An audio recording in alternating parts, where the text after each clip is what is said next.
That's the Rebbe says, when we have the English here, so we'll just read it in English. He says, remorse over a spiritual slip is positive only if it is followed and complemented by acts of repentance. Having charata, having regret, it is a positive thing only when it is followed by real tshuva. So that's the Asiva Sachet and the other steps that we will talk about. Otherwise, if it's not followed by real tshuva, it may even have a negative effect. So when we're talking about the charata and the yogain, and we'll see there's another one in a similar area called da'aga, worry. So all these are positive if they are joined with other steps of tshuva. Now he explains, but if not, then it will have a negative effect. And he explains, this is because by nature, human emotions are fleeting. They come and then they go.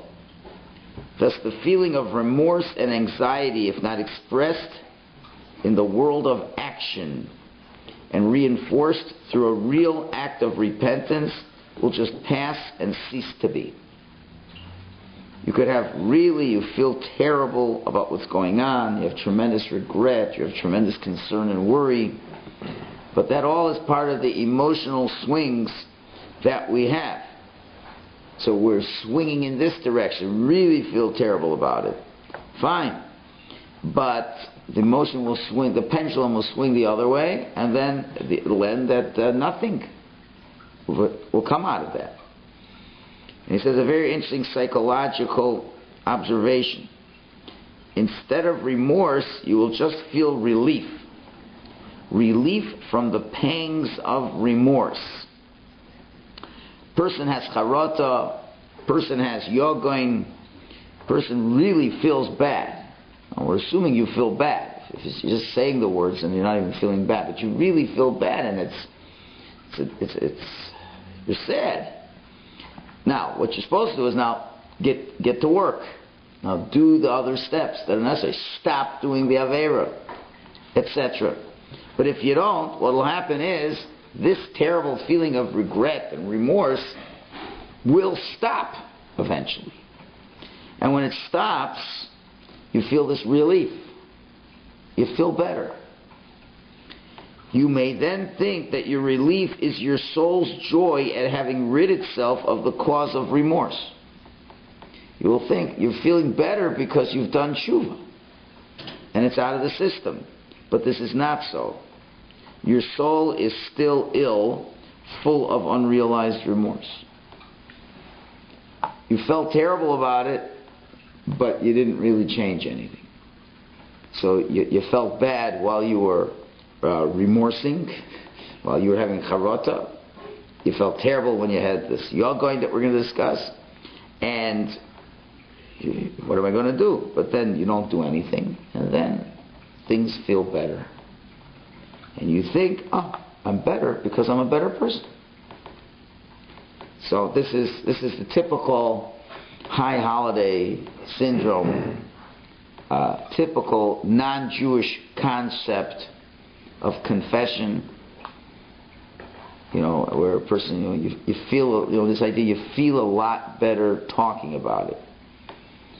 A person, you go to the priest and you say, Tate gesindigt, Father, I have sinned, and you feel terrible saying it, but then you feel so much better when you leave, right? Why? Because why do you feel better? Because you stopped feeling bad. You said it, now you got it off your chest, and now you go home and you feel better because now the feeling's going away. So you're only feeling better from the bad feeling that you brought onto yourself has now left. So what's your net result? 0. You felt bad, now you don't feel bad. You think you fixed the problem. You haven't fixed the problem. Yeah, the 2-3 time a year Jews who just say, they feel bad, they klappen al chet, or even from people. You have a certain degree of charata, but if you don't do anything, eventually the bad feeling will go away.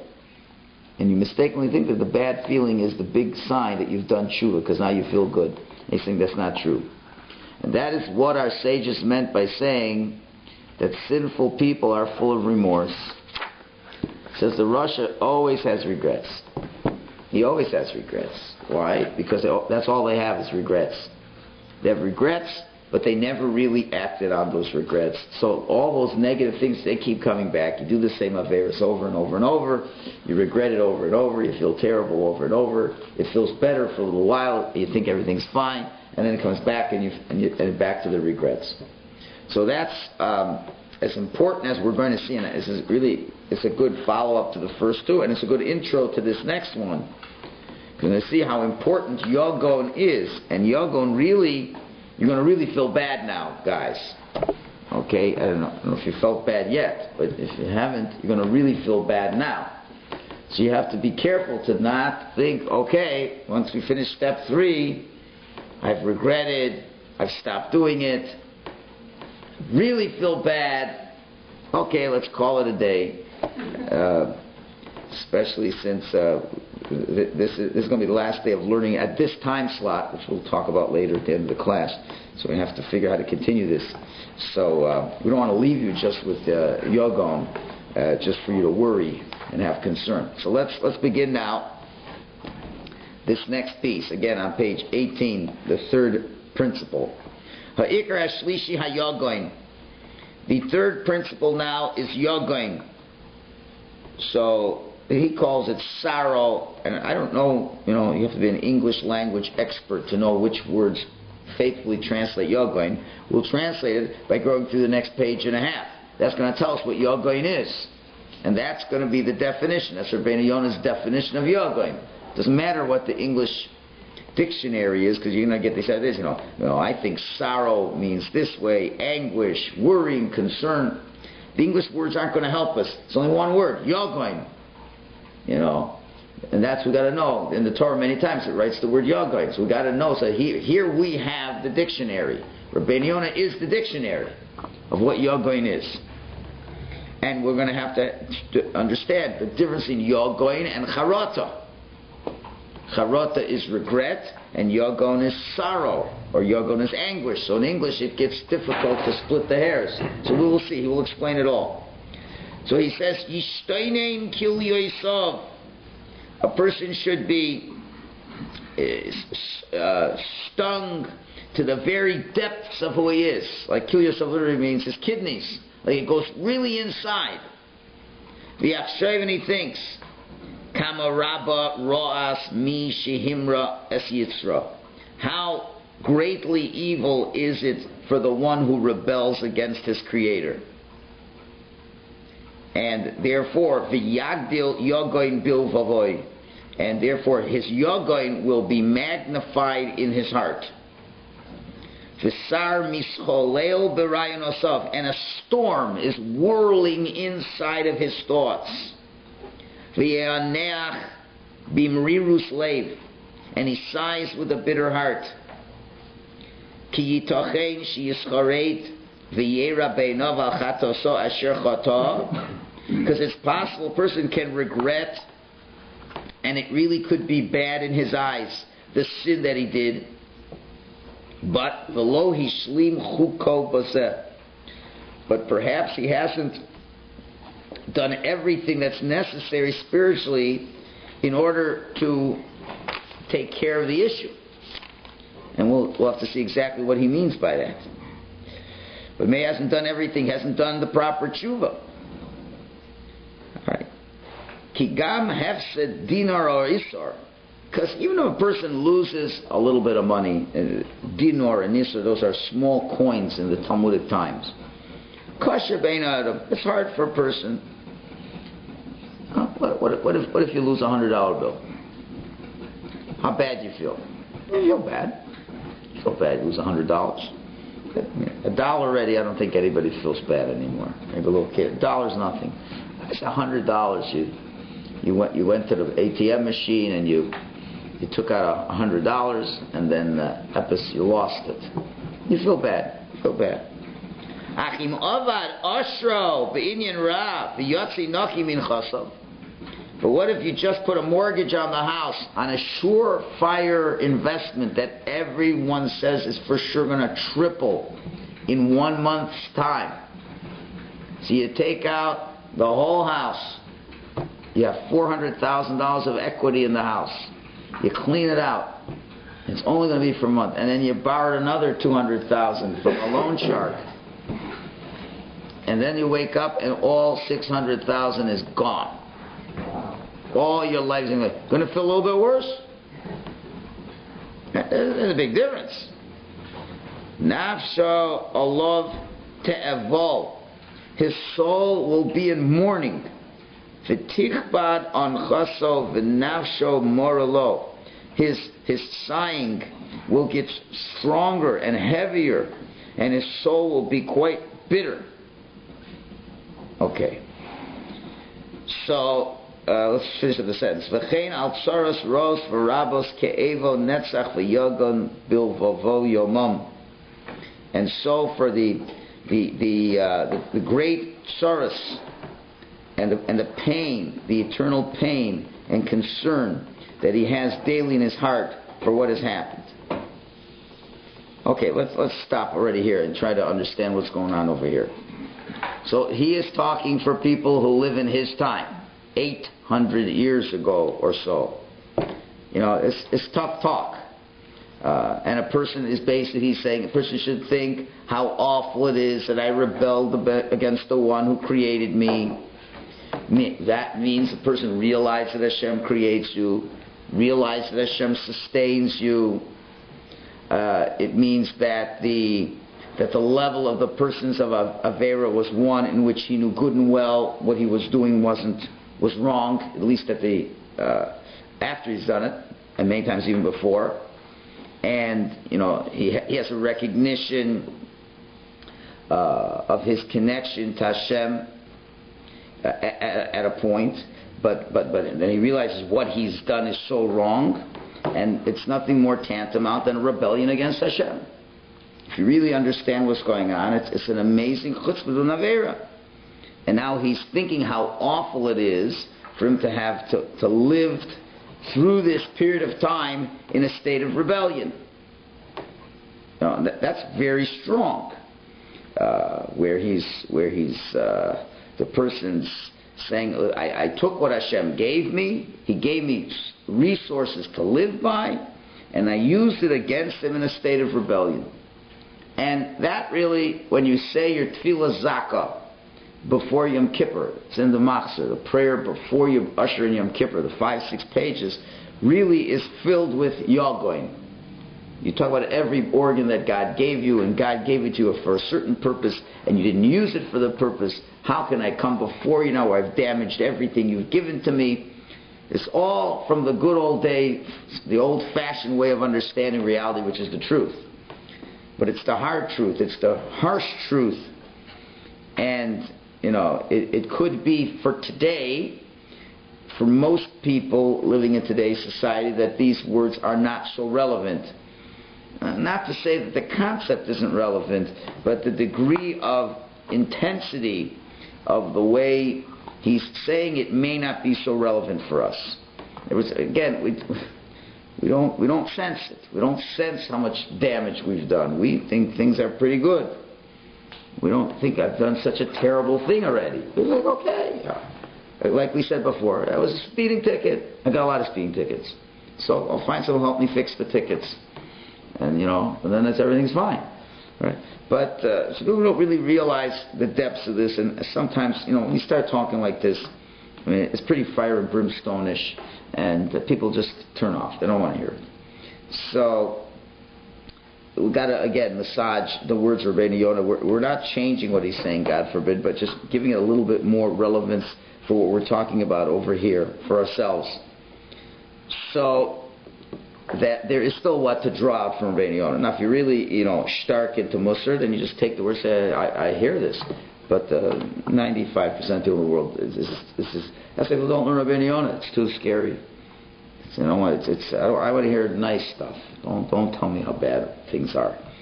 But so even to the degree that a person doesn't necessarily know what he's done wrong, the way we're explaining it, but still there is an opportunity, once you realize what's going on, that there should be a certain degree of anguish. So let's try to just say it a little bit differently over here. Let's say a person has no knowledge of a certain opportunity that exists, where he could have done very well had he known about this opportunity. And then he becomes knowledgeable of exactly where he went off and lost the whole opportunity. Right? So that person, will never be able to forgive himself, even with the excuse that he didn't know anything about it. So, and we'll give examples shortly about that. So part of the Teshuva of the not knowing, where there was no rebellion, would be something like this. The person would say, listen, I lived a certain portion of my life, and that being, meaning Hashem, that gave me a portion of my life, had such and such opportunities for me. And with the gift of life that He gave me, but I was so totally oblivious to all those opportunities that Hashem gave me. So Yagoin, for that person, will express, when it's expressed that way, it's very productive. It's a more realistic Yagoin. Instead of talking about rebelling against Hashem, it's no different. It's the same idea. It doesn't sound as harsh, and it's more real for the person. This is a more realistic form of Yagoin. When we get an insight into what Yiddishkeit has to offer for those who have totally been away from Yiddishkeit, or even what Yiddishkeit has to offer for those who have been raised from, they don't really all know what Yiddishkeit has to offer you. So a person can say, how much of my life was I missing out on this whole thing, and how bad I feel I'm missing out on all this. That is what Rabbi Yonah is also saying over here. That the person is realizing there were tremendous opportunities I lost that I just never took advantage of. Opportunities to learn. Opportunities, I could have been a Talmud Chacham by now. I could really know a lot of Torah by now. I could have been a more pleasant person to live with. If I would have listened to what the Torah said, my temper and anger would have gone way down by now. And instead I'm a crabby person. Whatever's going on, and there's a tremendous amount of anguish over that realization of the opportunities that have been lost in life. And definitely, if you go to a shrink will tell you this is all non-productive, it's dangerous, you're going to run into trouble, into depression, and things like that. And definitely Yagoin has to be done with a certain degree of seichel. You've got to do it, sensible over here. And you're not going to do it all day long. But there is a certain value in facing up to what was lost.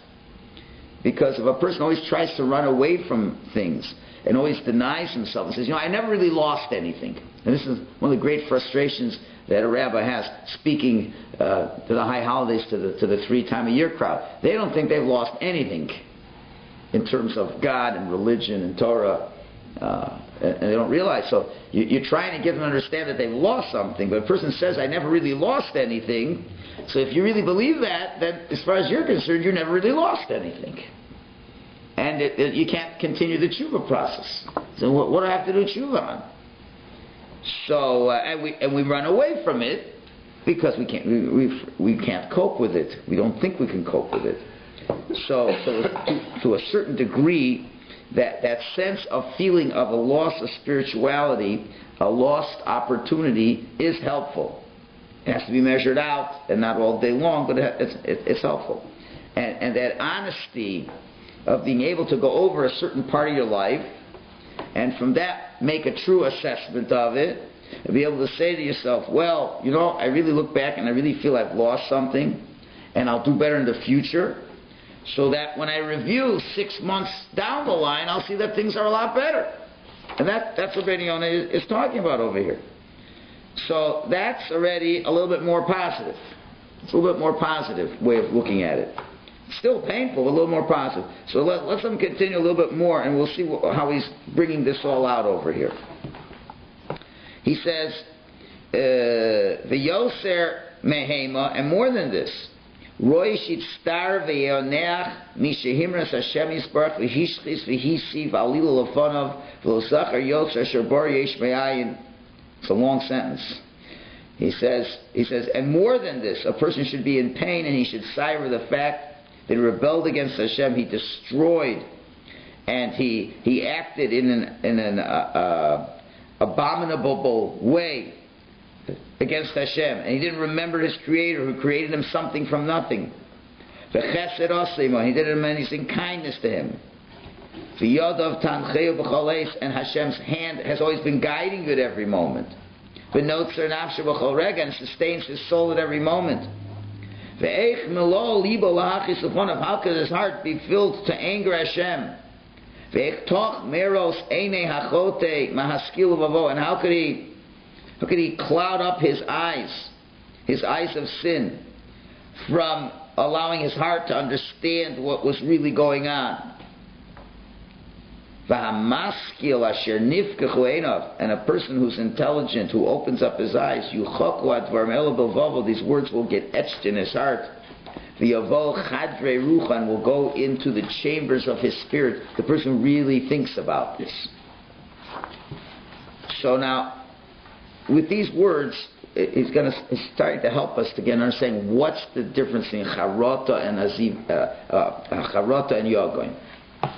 Again, it's sounding very similar, but if you're looking at these words carefully, you see, you'd say regularly, well, after he taught me charata, I felt bad, and now he's taught me yoga, and I feel bad.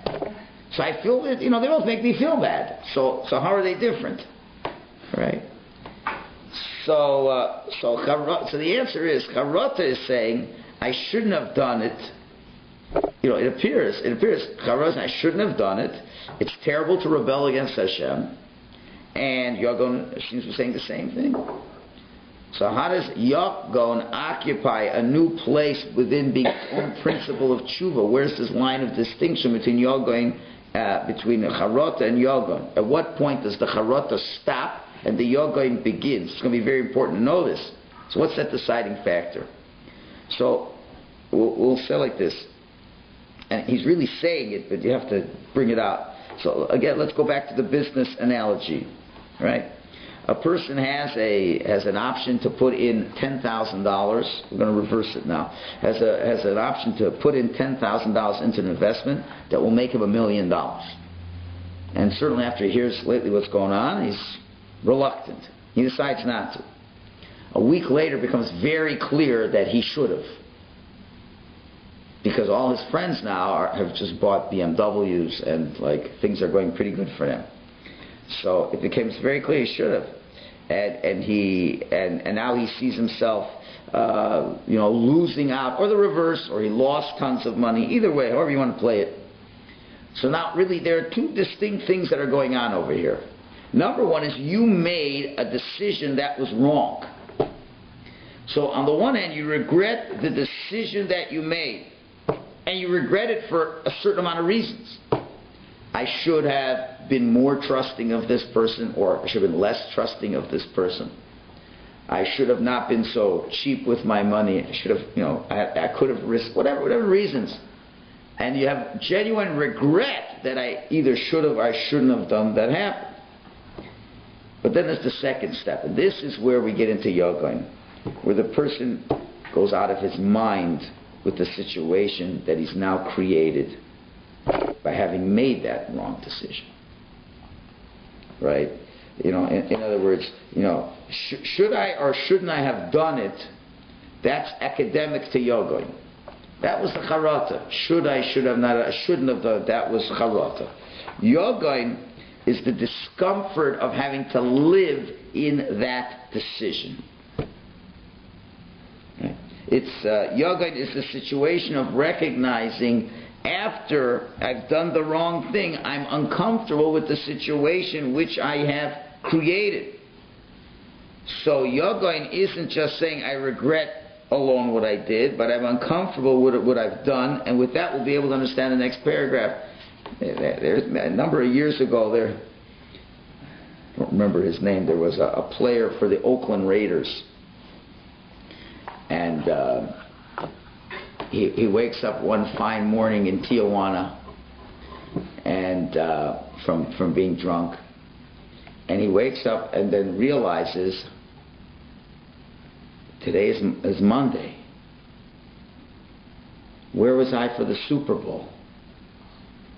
And he wakes up and realizes that he missed the whole Super Bowl that his team was playing on. So what happened? It seemed that Erev Super Bowl, it must have been Motzei Shabbos, right? So instead of doing what a good football player does, go to bed, right? It seemed that he partied quite strongly. He went to Tijuana. I think the game was in California.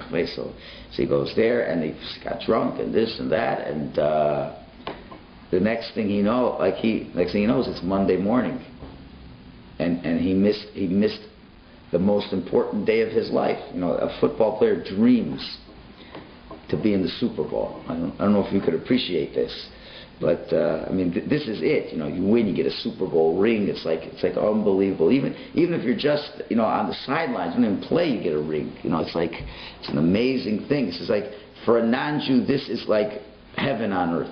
You can't get any better than that. But Mamish can't get better than that. To be in the Super Bowl, and if your team wins, I don't remember if they won or lost.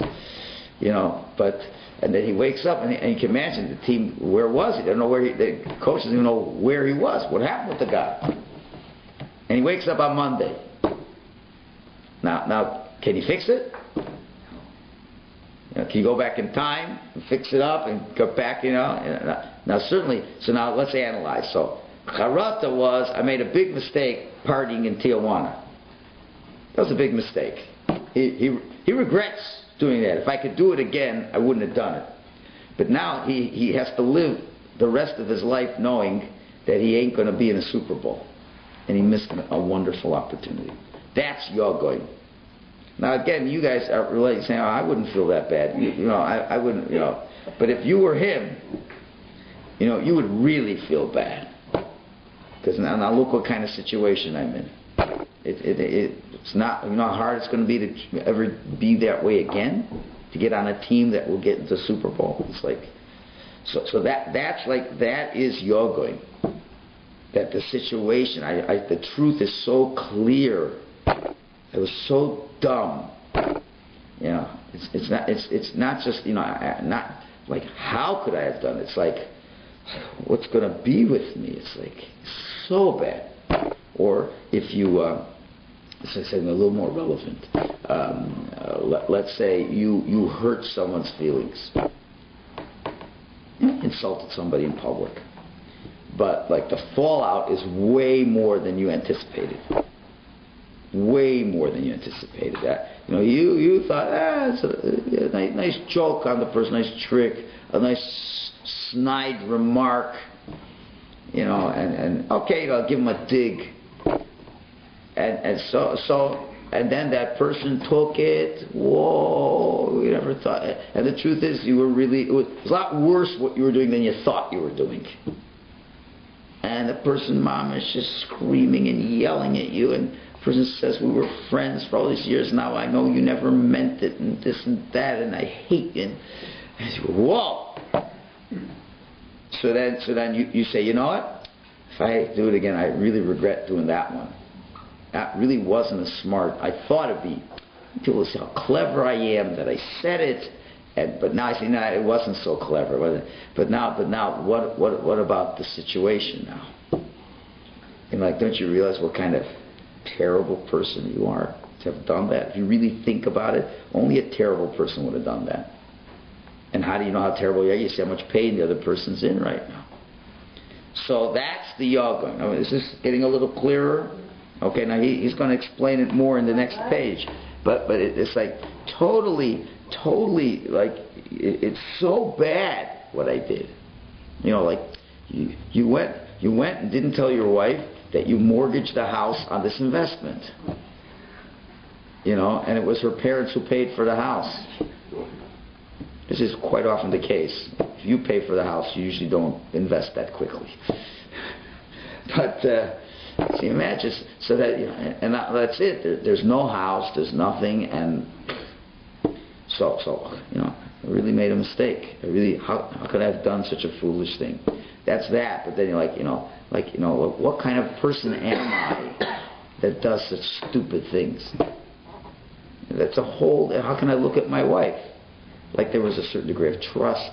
Like, I didn't even realize how not faithful I was in what I did. It was wrong. I should have, maybe picked a better investment. In hindsight, I shouldn't have listened to that con man. I should have gone to this man. And, I should have discussed it with my wife. Okay, so that was technical mistakes, which in the future we hope you won't make that mistake again. So you know what, next time a guy comes with me with an investment, I'm going to really check it better so I don't make that same mistake again. That's karata. But how do we know you're not going to make that mistake again? You know what? Because now you see how terrible things are, how terrible you feel, what destruction you caused. So now it's not just a question of, I have to be more careful. I said, do I want to destroy myself again? Do I want to be this kind of person? I can't live with the person I am. So this is, in terms of avodas Hashem, this takes a lot more thinking. So I was, whatever, so I spoke Lashon Hara. So I regret speaking. Do you regret? I regret speaking Lashon Hara. So what's going to stop you tomorrow?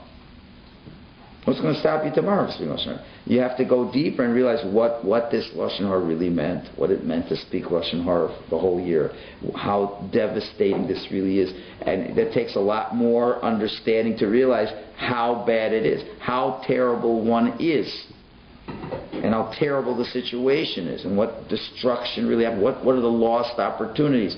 So, it might not work. It takes a lot of creativity to come up with the right way to have yoga. Because, frankly, for some of us, I don't know if they're ever going to feel yoga for it. They just don't see the consequences. Part of yoga is being able to see the consequences of what has happened. And if you don't sense there was a consequence, it's going to be hard to have yoga. And you say, okay, we're learning this far, and this far I say, Lashon Hara is terrible. Okay. So I regret saying it. But that's why the Sefer is important, but you got to learn it. It's not a fun book. It's not as fun as the speakers that were speaking last night in town. They're much more entertaining, much more fun. People love to be entertained through Torah. But when it comes to, breaking their heads on it and making changes, that's not the fun part of Torah. We'll keep going to all the entertaining speakers. Nothing against the speakers, and sure that there's a value once in a while to get that boost. I mean, that's why I'm going on a Shabbaton tomorrow, to give a Shabbaton, to give these people a boost. Once a year. Again, people go from one entertainment of Torah to another entertainment, so it replaces the television. That's all. But it doesn't really move you further. So Rabbi Yonah is trying to get us to understand this is really how bad it is, and to be able to see how bad. So in interpersonal relationships, maybe you could feel it. You see how much you've hurt people, and maybe you begin to realize how lonely you are. Then that means, the fact that I was a mean person, and then you look back 30 years later and you say, I don't have any friends. Nobody likes me. Whenever I go anywhere, I'm miserable and grumpy and complaining, and I don't have anybody. And look at all those other people seem to be having a lot of fun. I see always will have friends, and I don't have any friends, and I'm so alone. And that's a consequence of 30 years of not following the Torah's directions of v'ahavta l'reacha kamocha, lo sisnas achicha bilvavecha, and all the interpersonal relationship laws that were there. That had I kept them, you know what?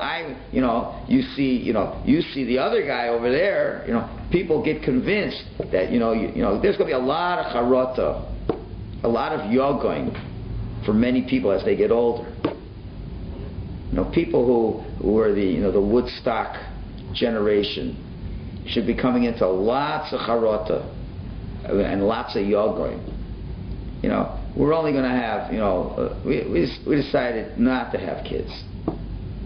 And they had all those liberal ideas why, it's a terrible world, and how can you bring children into a terrible world, and zero population growth, and all these things, and we can't afford it. Every excuse in the book, right?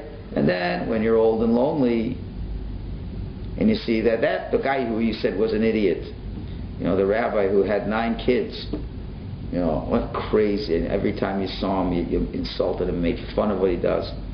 And now you're 82 and alone, and nobody gives a blank about you. You see, the other guy is filled with children and grandchildren and great-grandchildren, and has so much love, and people care about him, and he's made a difference on people. Oh, then there's a lot of yogain. There's a lot of yogain. And then there's some charata too. Now, the trick is to have yogain at a little earlier time. You know, like when you're still 30. They say, you know, and realize, you know, this is a big mistake, and now I'll change, and the changes can make things better. Right. So that's what yogain is, and it's going to explain it on this page as we go ahead. There's a question? Yeah?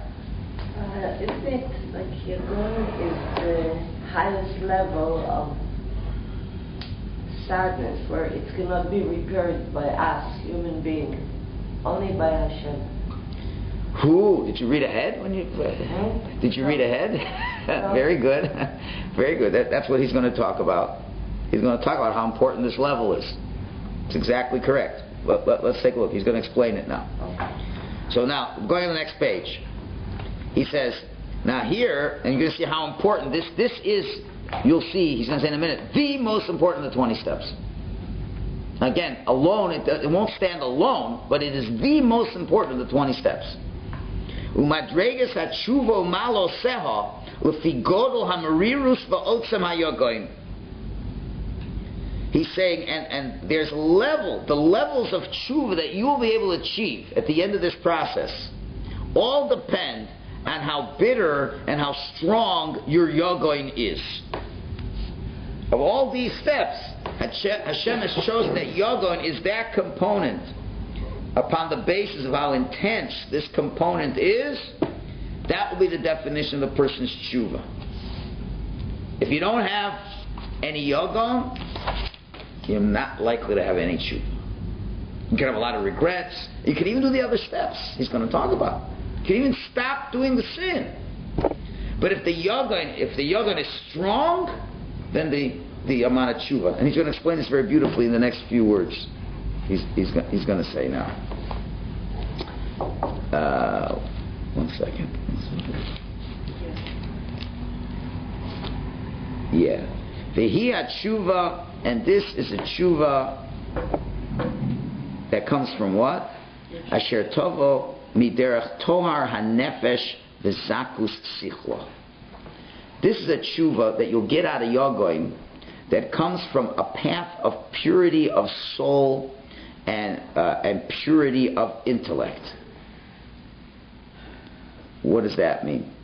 What he's saying is, it's when a person not only regrets what he's done wrong, but he also feels uncomfortable, and you have an anguish for what you've done wrong, right? So that kind of tshuva, that's yogain. That's a tshuva that's based, as he's saying, on the purity of the person's soul and the clarity of his thinking. It comes from really seeing what the truth is. When a person reaches a level of regret for having done something wrong, and he sees, like, say, the light at the end of the tunnel, and something's getting through, and he sees what's right and wrong to a certain degree, he'll have a certain degree of charata. But when the truth becomes much more glaring, and the person becomes much more uncomfortable, okay, then it's a different story. Charata is, the person's suspicious. Maybe I've done something right. Okay, maybe I shouldn't have done this. 9 out of 10 ways I can argue the point, and then maybe I come out wrong. Okay, I'll regret what I did. But when you get to the point, somebody person says, you hurt the person's feelings. I don't think I hurt the person's feelings.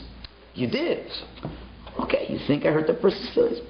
Okay, maybe I hurt the person's feelings. Okay, I regret doing it. But if it's, do you understand? You devastated the other person. You've destroyed the other person. He died. And whatever. Or let's say the person committed suicide after your insult. It's not like you could think, oh, maybe I did something wrong. No, it's 100% wrong. You don't have no way to find a way out of that. All right? So now you become extremely uncomfortable. And this is where the yogain kicks in. It's not a question of the judgment. As I said, the politician said it was an error in judgments. Politicians are filled with charata, never yogoin. Unless their careers are destroyed, then there's yogoin. But it's a question of sensing what's completely not right. That's yogoin. It has to get to the point where you're so clear that it was so wrong and it was so bad. And when you reach that level of feeling uncomfortable for the wrong that you did, that can only come because you've achieved the greatest degree of clarity. Things are now absolutely clear. When you do the Avera, things are obviously not clear because you've made the wrong analysis of the situation. Now you're going to the other extreme, 180 degrees. And you see totally this was absolutely wrong. Now that can only come from the purity of your soul that is very much alive within the person. How will you ever come to that? Right? Because when the nefesh, when the soul is really alive, it is feeling uncomfortable. And that's seeping into you. Deep down inside of your neshama knows what's right and wrong. But we block it out. We don't want to hear the message coming out. So you did something wrong, so maybe, your lower levels of intelligence saying, okay, it was wrong. But if the feeling of wrong is going into the kishkis, as long as it's going mamish into the neshama.